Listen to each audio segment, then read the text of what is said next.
জয় গুরু। আজকের আমরা এই ভিডিওতে যে টপিকটার উপর আলোচনা করতে চলেছি সেটি হচ্ছিল একটা এমনই বিষয়, আশা করি আপনারা লেখাটি দেখেই বুঝতে পেরেছেন। যদিও লেখাটি এমনই আছে যেখানে শুধু এতটুকুই হয়তো আছে বলা যে পরম পূজ্যপাদ শ্রী শ্রী আচার্যদেব যে কিছু বলেছেন কিংবা তার বলা যে কিছু কথা আজকে এই আলোচনার মাধ্যমে যে আমরা শোনার চেষ্টা করব, তা কি এবং কেনই বা আমাদের এই কথাগুলি জানা দরকার তা তো আপনারা আলোচনার ভিতর দিয়েই বুঝতে পারবেন। তাই আপনাদের কাছে শুধু একটি কথাই অনুরোধ করছি, ভিডিওটিতে আপনারা সম্পূর্ণভাবে যুক্ত থাকার চেষ্টা করবেন। আশা করি দিলে আজকের এই যেই টপিকটি আপনারা এই আলোচনার মাধ্যমে অতি অবশ্যই শুনতে পারবেন।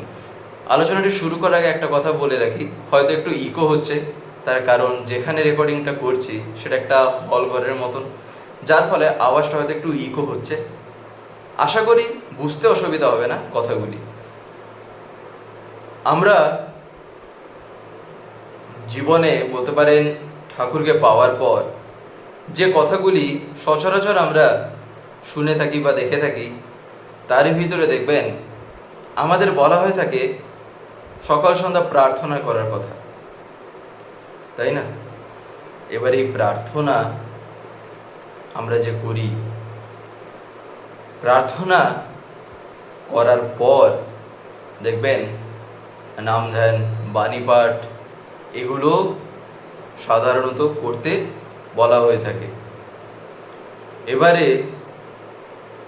আমরা এই বাণী পাঠে খুব কমনলি একটা বই দেখে থাকি, যেটা পড়া হয় তা হচ্ছিল সত্যানুসরণ, যেটা আমরা সবাই হয়তো আশা করি মোটামুটিভাবে জানি যে ঠাকুরের যদি কোনো শ্রীহস্ত লেখা যদি কোনো বই থেকে থাকে, জানার মধ্যে তা খুবই কমনলি যেটা আছে তা হচ্ছিল এই সত্যানুসরণ।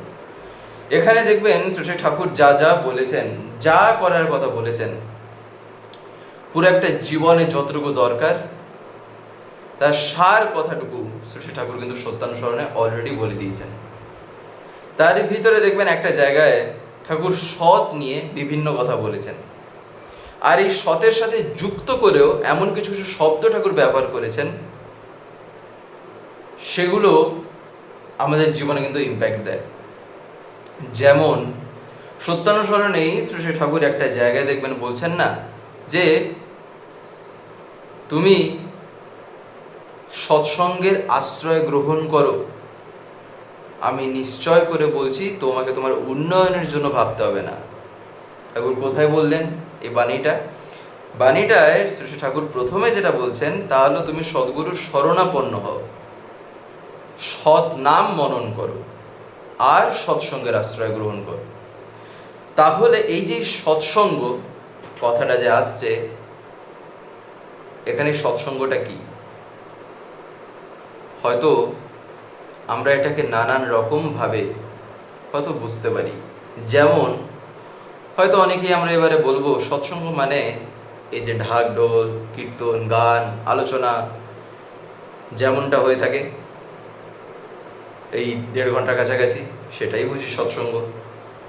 আবার অনেকে বলবেন সৎসঙ্গ মানে যে সঙ্গ করলে মানুষের জীবন বেড়ে ওঠে, মানুষের জীবন আরও উন্নতি লাভ করে, সেই সঙ্গই হলো সৎসঙ্গ। যা করলে, যে সঙ্গ করলে জীবনটা বৃদ্ধিপ্রাপ্ত হয়, তাই বলা হয় সৎসঙ্গ। হয়তো এবারে এটাও অনেকে বলবেন। তাই এখানে তো নানান রকম কথা আসতেই পারে, তবে তার আগের দুটো কথাকে বাদ দিয়ে কিন্তু এই তৃতীয়টা কখনোই না। কেন? তার কারণ তাই যদি হতো তাহলে তো ঠাকুর শুধুই বলতে পারতেন যে তুমি সৎসঙ্গের আশ্রয় গ্রহণ করো, তুমি সৎসঙ্গের ভিতর দিয়ে তোমার জীবনযাপন করে চলো, দিলে দেখবে সব কিছু হয়ে যাবে। তার আগে ঠাকুর তাহলে কেন বললেন সদ্গুরুর কথা এবং সৎ নামের কথা? তার কারণ প্রকৃতপক্ষে একটা মানুষের জীবনে সৎসঙ্গ স্বাভাবিকভাবে তখনই হয়ে যায় যদি তার জীবনে সদ্গুরু থাকেন এবং সদ্গুরু প্রদত্ত যে সৎ নাম তা যদি সেই জীবনে পেয়ে থাকে, তখন সৎসঙ্গ তার জীবনে এমনিই এসে ধরা দেবে। তার কারণ সেক্ষেত্রে সৎসঙ্গর মানেটা কেবলমাত্র কিন্তু ওই বলতে পারেন কয়েকটা মিনিট ঘন্টার জন্য কিন্তু নয়, তখন তার সম্পূর্ণ জীবনটাই হলো এমনভাবেই কাটবে যেখানে সে সব সময় লক্ষ্য রাখছে, সব সময় সে দেখছে এখানে তার জীবনটা কতটুকু বেড়ে উঠতে পারছে। আর প্রকৃতপক্ষে একটা মানুষের জীবন তখনই দেখবেন বেড়ে ওঠে যখন সে সৎ, চিত আর আনন্দময় হয়, যখন তার জীবনটাকে কাটায়। যার ফলে শ্রী ঠাকুর কি বলছেন, সত্তা সচ্চিদানন্দময়। সচ্চিদানন্দময় বলাটার পিছনে একটা কারণ কি? কারণটা সেটা সত্তার প্রকৃতি, সেটা একটা সত্তার ধাত, ওটা ওর নেচার, যেটা একটা স্বাভাবিক রকমেই তার ভিতরে দেখা দেয়। এটা একটা এমন কিছু না যে কয়েকজন চায় আর কয়েকজন চায় না, এটা প্রকৃতিগতভাবে মানুষ এটাকেই চেয়ে থাকে, আর এটার জন্যই তার এত কিছু করা। যার ফলে সদ্গুরু আর সৎনাম মানুষ যখন পায়, সৎসঙ্গ এই কারণেই তার জীবনে হয়ে ওঠে। তার কারণ সে জীবনের সদ্গুরুকে পেয়ে আর সেই সৎনাম মনন করতে করতে করতে করতে সে বুঝতে পারে যে আমার জীবনে কি করা চাই আর কি করা ঠিক হবে না, জীবনে কেমনভাবে চলা দরকার, কোন জিনিসটাকে অ্যাভয়েড করে চলা দরকার, কোন জিনিসটার দিকে আমায় লক্ষ্য রাখতে হবে। সে তখন সেইগুলি আস্তে আস্তে বুঝবে। সে বোঝার ভিতর দিয়ে কি হবে, সে এটাও দেখবে যে আমি যাদের সাথে মিশছি, আমি যাদের সাথে গিয়ে কথা বলছি, আমি যাদের সাথে দিনরাত কাটাচ্ছি, কিংবা আমি যেসব সঙ্গ করার দরুন, যেসব সঙ্গের ভিতর দিয়ে আমার মনের মধ্যে যে একটা চিন্তা, একটা ভাবের যে এদিক ওদিক হচ্ছে, সেই জিনিসটা আমাকে, কোন ভাবটা, কোন চিন্তাটা আমাকে আমার জীবনকে পোষণীয় করে তোলে, আমার জীবনটাকে আরও ফুলফিল করে দেয় সেগুলিকে নিয়ে, তখন সে সেগুলো অ্যানালাইজ করার চেষ্টা করবে, তখন সেগুলোকে নিয়ে ভাববে। যার ফলে সৎসঙ্গ এমনিই তখন তার কাছে একটা স্বাভাবিক ব্যাপার হয়ে ওঠে। আর বিশেষ করে যখন একটা মানুষের জীবনে পুরুষোত্তম যখন গুরুরূপে ধরা দেন, যখন কোনো মানুষের জীবনে পুরুষোত্তমই যখন গুরু হয়ে থাকেন, তখন তার ক্ষেত্রে আর সৎসঙ্গের ভাবনা কিসের। বিশেষ করে শ্রী ঠাকুর যে এবারে ধরবতীর্ণ হয়েছেন, তিনি যে এবারে যে লীলাটা করেছেন, বর্তমান সময়ে দাঁড়িয়ে তিনি যে জিনিসটা সবচাইতে যা তিনি মঙ্গলের জন্য তিনি যে আমাদের দিয়েছেন, তা কি? তা ছিল আচার্য পরম্পরা। যার ফলেই যখন কোনো একজন এসে, কোনো একটা মানুষ এসে যখন পরম পূজ্যপাদ শ্রী আচার্যদেব, পরম পূজ্যপাদ শ্রী অবিন্দার যখন সঙ্গ করে, যখন তার সান্নিধ্যে যায়, যখন তার সমীপে থাকার চেষ্টা করে, তখন তার জীবনে সৎসঙ্গ এমনিই হয়ে যায়, এমনিই তখন হয়ে ওঠে। আর এগুলো তিনি মাঝে মধ্যে দেখবেন কিছু কিছু ঘটনার মধ্যে, কিছু কিছু জিনিসের মধ্যে তিনি ধরাও দেন। তাই এই যে সৎসঙ্গ কেবলমাত্র কিন্তু তাই কয়েকটা মিনিট ঘন্টার জন্য নয়, এটা চিরকালের জন্য, যেটা আমার জীবনটাকে টিকিয়ে রাখতে সাহায্য করে। যার ফলে সৎসঙ্গ, যার ফলে অসৎসঙ্গ নয়। আমাদের তাহলে এবারে কথাটা তাহলে এই যে 1-1.5 ঘন্টার মতন এই যে সৎসঙ্গ আমরা শুনে থাকি তথাকথিতভাবে, বা সৎসঙ্গ বলতে মাথায় যেটা ফট করে অনেকের মাথায় আসে, তাহলে কি সেটার কোনো দরকার নেই, নাকি তার কোনো প্রয়োজন নেই? সেটা একটা বারও কিন্তু তিনি বলেননি। তিনি একটা বারও কিন্তু বলেননি যে সেটার প্রয়োজন নেই। তার কারণ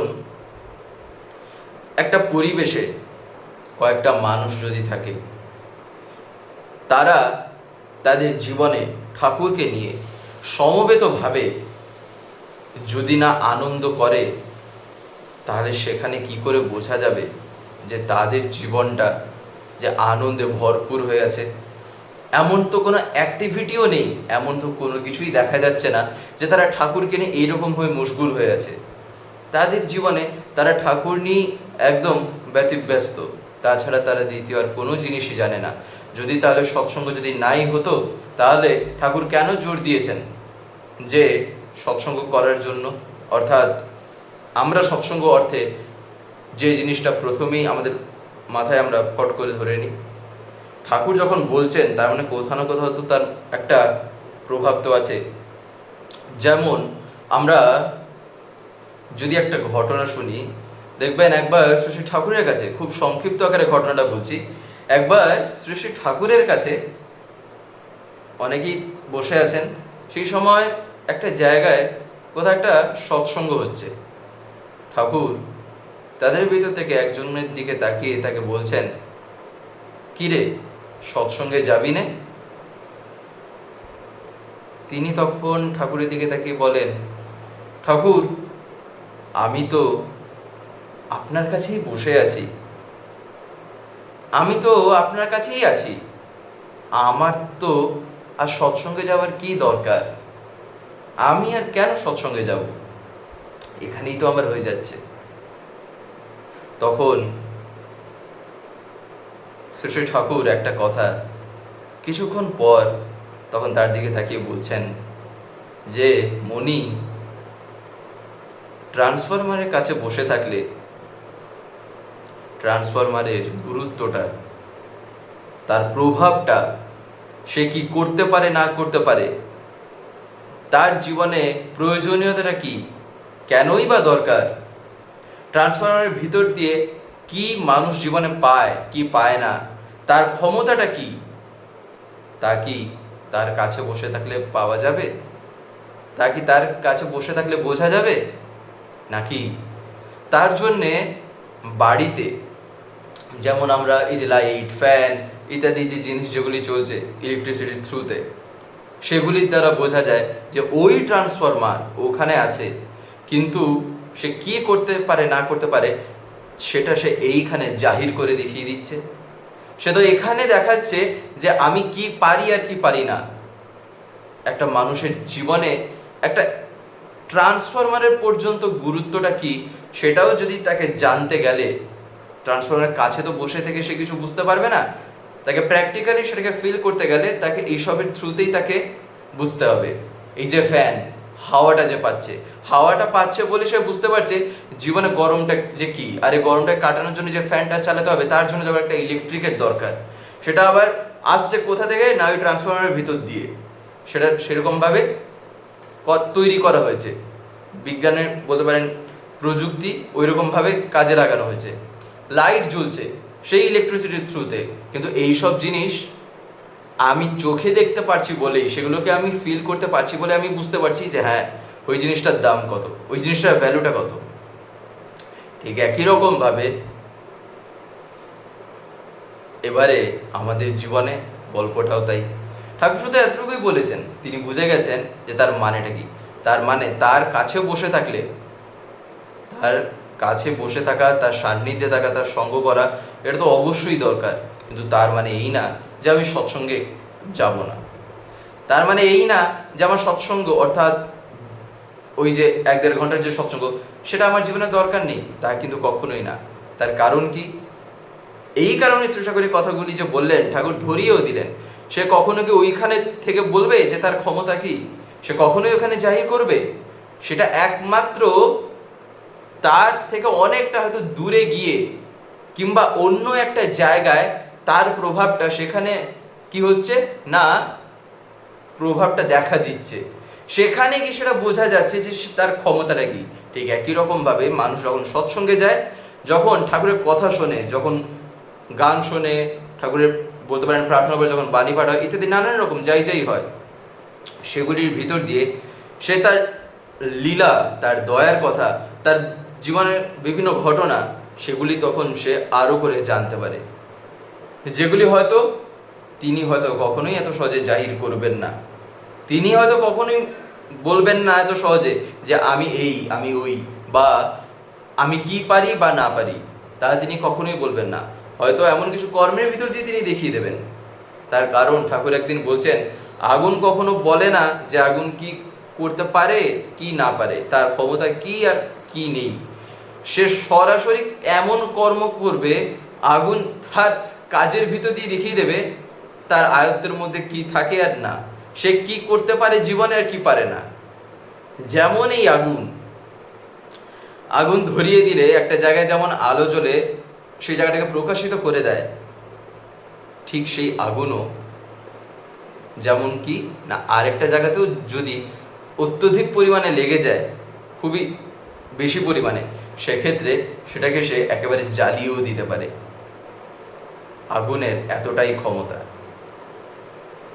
এই কারণে সে তো কখনো এবারে বলবে না সে কি পারে না পারে, সে ডিরেক্টলি করে দেখায়। যার ফলে আমাদের কিন্তু সৎসঙ্গে যাওয়ার প্রয়োজন। আলটিমেটলি সব কিছুরই একটা ব্যালেন্স ব্যাপার আছে, সেটাই শ্রী ঠাকুর বলছেন। আর এই কথা পরম পূজ্যপাদ শ্রী আচার্যদেব প্রায়ই বলেন।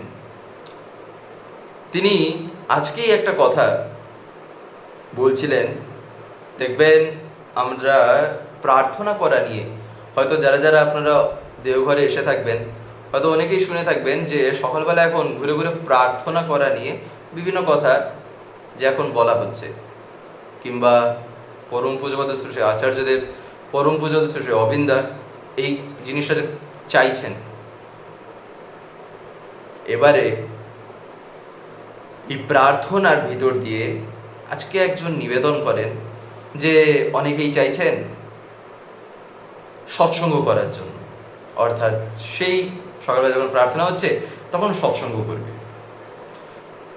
আচার্যদেব শুনে তখন বলছেন যে তখন কি রাত 12টার সময় ইচ্ছা করলে তখনও সৎসঙ্গ করা যেতে পারে। তখন কেন রাত 12টার সময় চাইলেও তখনও সৎসঙ্গ করা যেতে পারে, তবে মানুষ যাতে বিরক্তি হয়ে গালাগাল না দেয় সেদিকে যেন লক্ষ্য থাকে। তার কারণ আমি ভাবছি আমি এমন কিছু করছি যেটা খুবই একটা পুণ্যের কাজ, আমি ভাবছি আমি এমন কিছু করছি যেটা করা খুবই মঙ্গল, আর অবশ্যই এটা দরকার, এটা প্রয়োজনও, কিন্তু তার মানে এই না যে আমি এমনভাবে করি যাতে আরেকজনের অসুবিধে হয়। দেখা যাবে মানুষ সারাদিন খেটে খুটে আসছে, আমি সেই সময় কি করছি না, একটা খুবই সাধারণভাবে আমরা যদি ভাবি, দেখবেন একজন এই গরমে বাইরে থেকে খেটে খুটে বাড়িতে জাস্ট এসছে, সেই সময় বাজি দাবাজি ডিজে, কাঁই কাঁই কাঁই কাঁই কানের কাছে তখন এই যে চিৎকারটা চলছে, একটা ইরিটেটিং হয় না?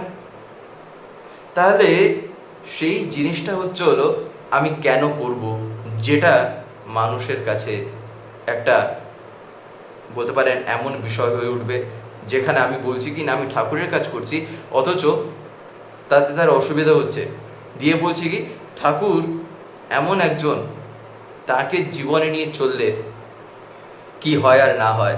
আর এই কথা যদি তাকে বলি, সে তখন মনে মনে ভাববে এই যে দেখছি কি হয় আর না হয়, আমি যখন বিশ্রাম নিচ্ছি তখনই বাজিয়ে দিচ্ছ যাতা, মানে ঢং ঢাং ভং ঠং এরকম চলছে, তখনই তোমাদের শুরু হয়ে যাচ্ছে।